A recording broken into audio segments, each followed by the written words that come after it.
Fear is a funny thing. It sneaks into our lives when we least expect it, especially when it comes to speaking another language.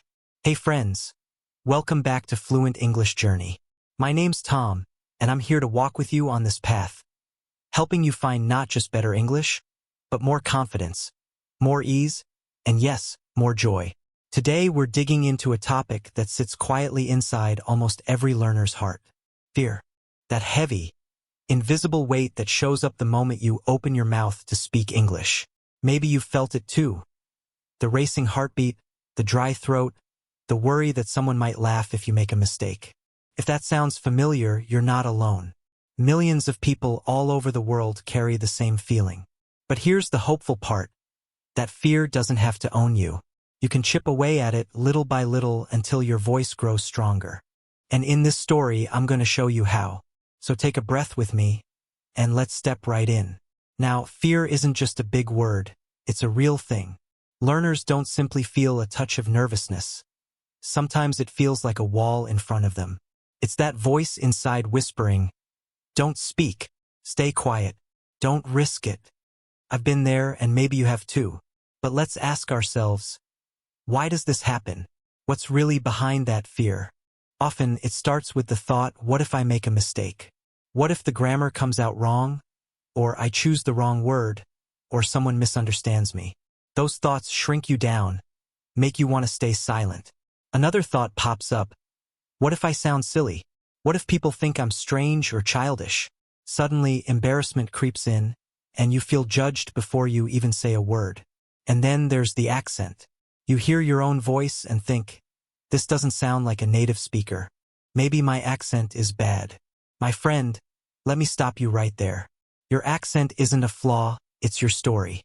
It's a sign of where you come from, a piece of your identity. It isn't something to hide. It's something to own. Now listen carefully because this is important. All of those feelings, all those doubtful thoughts, they're normal. Every learner has them.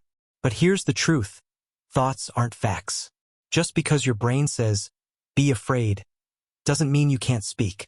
Fear is only a signal, not a rule. See, fear itself isn't really about grammar, vocabulary, or even fluency. At its core, fear is about confidence, about whether or not you trust yourself when you speak. Sometimes there's a little voice inside that says, careful, you might say it wrong. That voice is fear, but you don't have to follow it. You can talk anyway. And this brings me to the biggest idea of today. Confidence is built, not given. Nobody wakes up one morning with perfect confidence. It grows the same way a muscle grows, through use, through repetition, through effort. Every single time you say a sentence, even a tiny one, you're strengthening that muscle. Speak once and you get a little stronger. Speak again and you grow a little more. Here's another secret most people don't realize. Fear itself can be useful. It's a sign that you're stepping into new territory.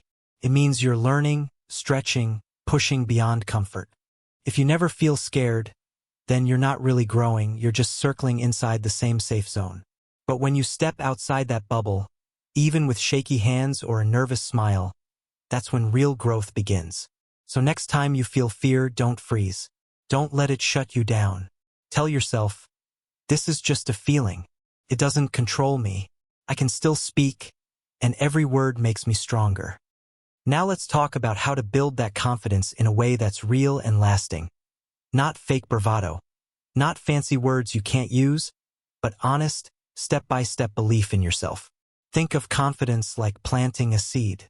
You don't get a tree overnight. You water it, you give it sunlight, and slowly it grows roots. So where do we begin? With small, simple steps. Confidence doesn't come from doing one giant thing once. It comes from doing little things often. Speak out loud for 1 minute a day.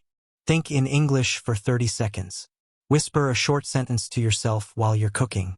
These may feel tiny, but they matter more than you think. Why? Because small steps build habits. Habits build comfort. And the more familiar English feels, the less power fear has over you. Little by little, English becomes not a scary task but a normal part of your day.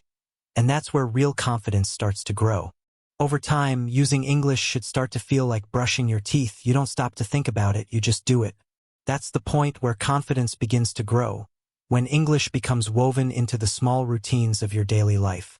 Step number 2. Realize that mistakes are not enemies, they're teachers. One of the main reasons people freeze up is because they're terrified of making a mistake. But here's the truth. Mistakes aren't bad. They're part of learning, part of progress. Think about a baby learning to walk. That baby falls over and over again, but each fall is one step closer to walking. Speaking English is no different. You're going to stumble, but every mistake is a step forward. Each one teaches you something new, makes you remember better, helps you grow. Don't aim for perfection. Aim to learn. Mistakes are proof that you're trying. Step number 3. Don't sit around waiting for confidence to magically show up. Build it yourself. So many learners tell me, "I'll speak when I feel ready." But that's a trap, my friend. If you wait for the perfect moment, you'll wait forever. Confidence doesn't come first. Speaking does. Confidence follows. You speak, you try, you put your words out there, and then the confidence grows. It's like building a house. You don't wait for the house to appear. You lay it brick by brick. Confidence is built the same way, one sentence at a time. And step 4, maybe the most important one of all, be kind to yourself. If you feel nervous, it's okay. If you forget a word, it's okay. If someone doesn't understand you, it's okay. What's not okay is tearing yourself down with words like, "I'm terrible. I can't do this." Instead, remind yourself, "I'm learning. I'm improving. I'm getting better every day." That kindness you give yourself is the fuel that keeps your confidence alive. Because confidence isn't about being the loudest, or the fastest, or the most perfect. Real confidence is steady, quiet, patient, and kind. Now, we've talked about how to build confidence. Let's flip it around and talk about the things that kill confidence. I call these the confidence killers. They shrink you down, silence you, and block your growth. But the good news is you can beat them. You can learn how to protect your confidence. Confidence killer number 1. Comparison. This one is huge. Maybe you've done it. You hear someone speaking fluently and immediately think, "Wow, they're so good. I'll never be like that." That's comparison, and it's poison. Why? Because when you compare yourself to others, you forget your own progress. You ignore the steps you've already taken. You don't know their story. They might have studied for 10 years or grown up in an English-speaking country. But your story is different. Your journey is your own. So how do you beat comparison? Compare yourself to yourself. Ask questions like, do I know more than I did last month? Am I understanding more this week than last week? Am I still trying even when it's tough? If the answer is yes, then you are moving forward. And that's all that counts. Confidence killer number 2, negative self-talk. You know that little voice that whispers, "That was wrong. You sound stupid. You'll never get this." That voice isn't your friend. It lies to you. It makes you feel small. And here's the thing, even confident people, even native speakers, hear that same voice sometimes. The real problem isn't the voice itself, it's believing it. So fight back. Talk to yourself the way you'd talk to a friend. You wouldn't tell your friend, "You're awful." You'd say, "It's okay, you're learning, you're improving." Give yourself the same patience and kindness. The more positive your words, the stronger your confidence grows.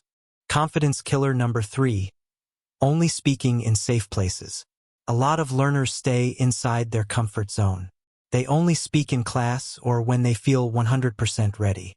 But real life isn't perfect, and real conversations aren't perfect either. If you only wait for safe moments, you'll never stretch yourself. It's like standing in the shallow water and never learning how to swim. To beat this, take tiny, safe risks. Say hello or thank you in English at a store. Post one simple sentence in an online group. Send a short voice message to a learning partner. You don't need to give a speech, you just need to take one small step every day. With every step, your confidence grows a little stronger. So here's the final point. Confidence is fragile, like a young plant. Protect it. Don't let comparison, negative thoughts, or fear crush it. You're building something beautiful inside yourself. Celebrate the little wins. Be proud of every step. Speak with courage, even when your voice shakes. Thank you for walking with me on this journey. I'm Tom, and this is Fluent English Journey. Keep learning, keep speaking, and most of all, keep believing in yourself. I'll see you next time.